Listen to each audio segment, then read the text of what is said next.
દુબઈથી તેજ સાહેબના સર્વને જય જિનેન્દ્ર. પ્રશ્ન નંબર 236. પ્રશ્ન પૂછ્યો છે અમીબેન અમદાવાદથી. એમનો પ્રશ્ન છે લબ્ધિ એટલે શું? લબ્ધિનો મહિમા શું છે? અમીબેન, લબ્ધિ એ વિશેષ પ્રકારની એક શક્તિ છે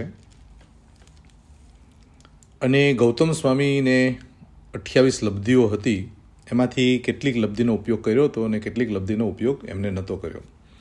પરંતુ ગૌતમ સ્વામીએ લબ્ધિ માટે એક પણ પ્રયોગો કર્યા નથી પ્રાપ્ત કરવા માટે. એમના ચારિત્રથી, એમની તપશ્ચર્યાથી, એમની સાધનાથી લબ્ધિઓ સહજ રીતે એમના આત્મામાંથી પ્રગટ થઈ છે.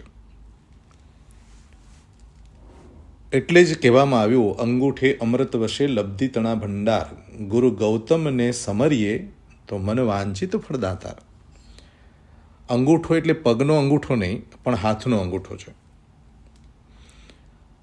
તાપસોને જ્યારે પારણા કરાવવાના હતા, ખીરનું પાત્ર હતું, પણ 1500 તાપસોને પારણું એક પાત્રમાંથી કેવી રીતે થઈ શકે? ત્યારે ગૌતમ સ્વામીએ અંગૂઠો, હાથનો અંગૂઠો મૂક્યો અને બધાને પારણા કરાવ્યા. અને ખીર ખૂટી જ નહીં, એટલે અક્ષય પાત્ર બની ગયું આ લબ્ધિના કારણે. તો ગૌતમ સ્વામીની લબ્ધિ એમની પાસે હતી. તો શાસ્ત્રની અંદરમાં ઘણા પ્રકારની લબ્ધિઓના વર્ણનો આવે છે. મુનિ ભગવંતોને વચન સિદ્ધિ લબ્ધિઓ હોય છે, તપશ્ચર્યા દ્વારા જાત જાતની લબ્ધિઓ પ્રાપ્ત થતી હોય છે. પણ લબ્ધિનો ઉપયોગ માત્ર હિતાર્થે કરવાનો છે, શાસન રક્ષા માટે કરવાનો છે, સંત રક્ષા માટે કરવાનો છે અને લોક કલ્યાણ માટે કરવાનો છે. પણ સ્વાર્થ માટે જો લબ્ધિનો ઉપયોગ થાય તો એ લબ્ધિ કર્મબંધનનું પણ કારણ બની શકે છે. તો લબ્ધિ પ્રાપ્ત કરવા માટેની જે મહેનત થાય છે, અથવા તો લબ્ધિ પ્રાપ્ત કરવા માટે જે પ્રયાસો થાય છે મંત્ર શક્તિ દ્વારા કે તપ દ્વારા, તો એ લબ્ધિ મોક્ષ માર્ગમાં બાધક બની શકે છે. પણ જે લબ્ધિ સહજ રીતે પ્રાપ્ત થઈ હોય, તમારી પવિત્રતામાંથી પ્રાપ્ત થઈ હોય, તમારી સાત્વિક સાધનામાંથી પ્રગટ થઈ હોય, તમારા તપશ્ચર્યાના બળથી પ્રગટ થયો હોય, તો એ લબ્ધિઓ તમારા જીવનમાં સહાયક બની શકે છે, સાધનામાં પૂરક બની શકે છે. તો શાસ્ત્રમાં મુનિ ભગવંતોને અનેક જાતની લબ્ધિઓ પ્રાપ્ત થાય છે એવા વર્ણનો આપણને જોવા મળે છે.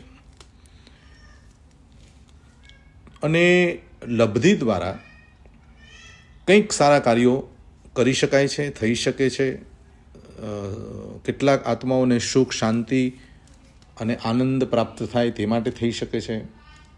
આનંદ ઘનજી પાસે પણ ઘણી બધી લબ્ધિઓ હતી, પણ એમને જ ખબર નથી મારી પાસે આવી બધી લબ્ધિઓ છે. પણ સહજ રીતે બોલાય અને કાર્ય થઈ જાય, સહજ રીતે લખાય અને કાર્ય થઈ જાય. તો લબ્ધિ એ આત્મશુદ્ધિનો એક ભાગ છે, સાધનાની પવિત્રતાનો એક ભાગ છે.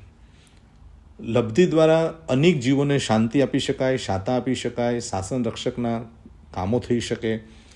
એટલે લબ્ધિના ઘણા બધા ફાયદાઓ છે. લબ્ધિ દ્વારા ઘણા બધા જીવોને તમે સાધના માર્ગે જોડી શકો છો, શાસન રક્ષા કરી શકો છો.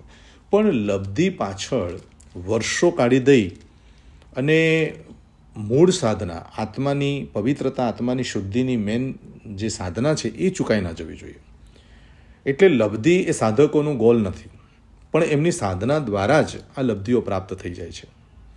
જેવી રીતે ખેડૂત ઘઉં ઉગાડે, બાજરો ઉગાડે, પણ એની સાથે સાથે ઘાસ એને મળી જતું હોય છે.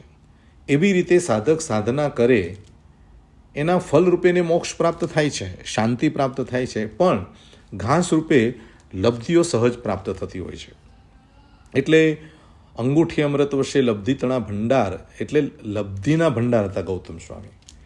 અને આજની તારીખે પણ એ મહાપુરુષોનું નામ લેવા માત્રથી આપણું કામ થઈ જતું હોય છે. તો લબ્ધિ એ ઉપકારક પણ છે, પણ જો એ લબ્ધિનો પ્રયોગ વ્યવસ્થિત ન થાય, સ્વાર્થ માટે થઈ જાય અને પોતાના માન સન્માન માટે થઈ જાય તો લબ્ધિ બાધક પણ બની શકે છે.